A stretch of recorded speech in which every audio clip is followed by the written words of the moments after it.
Sinopsis Ikatan Cinta 24 Agustus 2022, Andin dan Sal laporkan Sienna ke polisi. Pada sinetron Ikatan Cinta malam ini, menyuguhkan cerita yang tak kalah menarik dari sebelumnya. Pada episode sinetron Ikatan Cinta nanti malam, diceritakan tentang kejahatan Sienna yang mulai diketahui.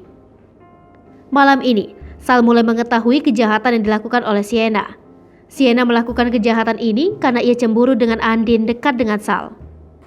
Sienna terpaksa melakukan kejahatan agar Sal tak berpaling dan tetap bersama dirinya. Inilah yang membuat niat jahat Sienna untuk menjahati Andin.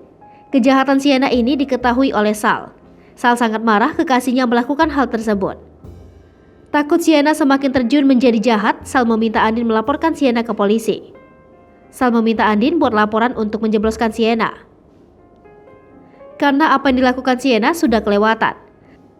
Dan Sal tak ingin kalau Sienna menjadi jahat dan harus dipertanggungjawabkan. Sekedar informasi, sinopsis ini tak sepenuhnya benar karena berasal dari berbagai sumber. Hai pemirsa Sri Popo TV, jangan lupa komen, like, dan subscribe, serta tonton terus berita-berita terupdate lainnya ya.